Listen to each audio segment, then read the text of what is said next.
Alam niyo ba ang nangyari kahapon?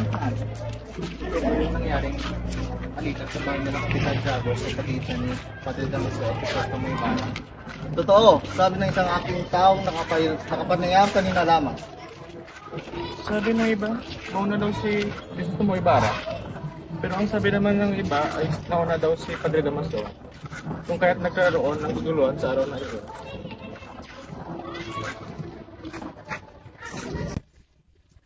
So ngayon, ating sisimulan ang ating pagkasalatan ngayong araw. At ngayon, makikita niyo ang isang langit.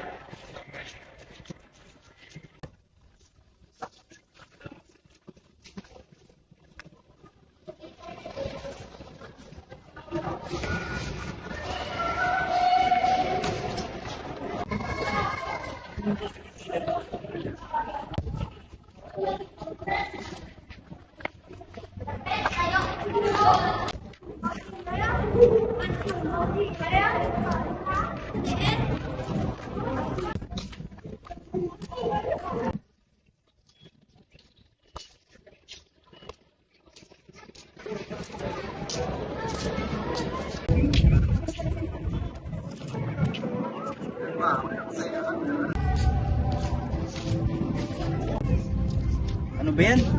Hindi ko maintindihan yung sinasabi ng purong yan. Hindi ko pinipilit ang reliyong kanino man. Nakakapagtaka yung sinabi ng princess ko. Paring yun. Para sa iyo, Kapitan General, kanino ka pumapanig? Kay Kapitan Basilio o kay Padre Damaso? Para sa akin, naging matibsi lamang si Ginoong Crisostomo. Sana hindi dumaan sa ganyang pangyayari. Sabihin ninyo kung si Father Damaso, sana nang nagkaroon kahit kalahati man lamang sa pagtitimpi ni Crisostomo. Ang nangyayari ay siya ang nagasang bata pa.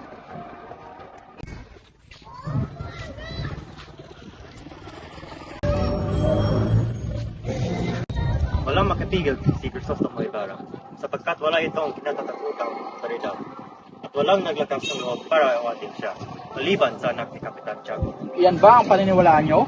Naniniwala ko walang pabayaan si Crisostomo. Anong mangyari sa taong bayan? Laging may katwiran ang mga paile. Nagkakaisa sila samantala ang mga mamayan ay watak-watak. Palagi na lamang na sila ang nasa kontena. Ano ang nararamdaman mo? Kung sakaling narinig mong ginawak ang namatay mong asawa. Ngunit walang ginawa ang anak mong si Antonio.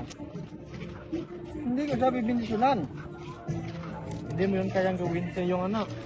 Hindi mo kayang ipagbiit ng kanyang bendisyon. Bago tayo magkakagi, mauna na ako. Paalam.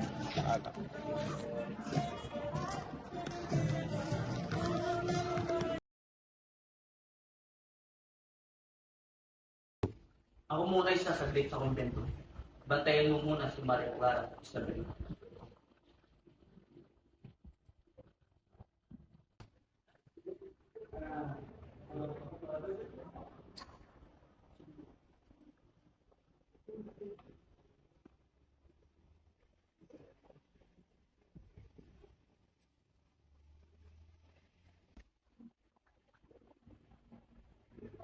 Stop.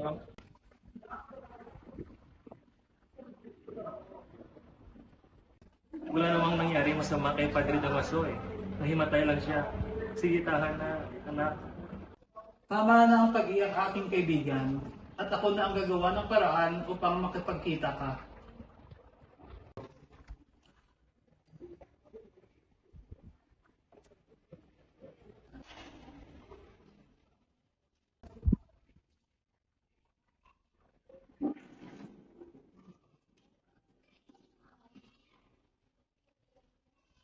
Bakit ganyan ang mukha mo? Mukha kang binagsakan ng langit at lupa. Nais ni Padre Damaso maraman ang pag-iisang dibdib ni Maria Clara at Ibarra. Hindi mo naman kailangan yun sundin eh. Hindi maaari, pinapilit nila ako, ang kasiyahan nila o ang aking buhay at kaluluwa. At kung hindi ko susundin ang kanilang kasiyahan, ay hindi lang sa lupa ako magiging makakasalanan, kundi pati na rin sa langit.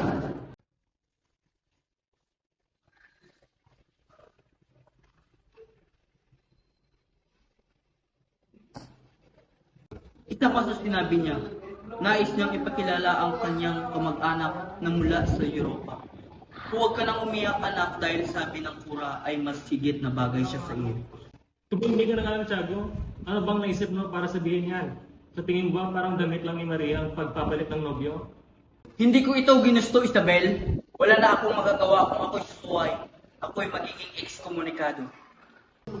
Ang kahirapan ng kalooban ng iyong anak. Bakit hindi mo sulatan ng arsobispo?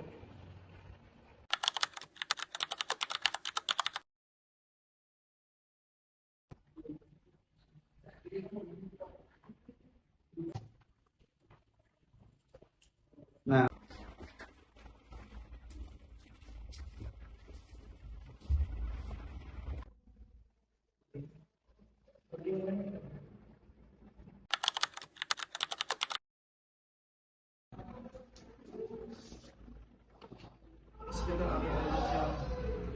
Gusto mo bang mapahiya sa iyong ama?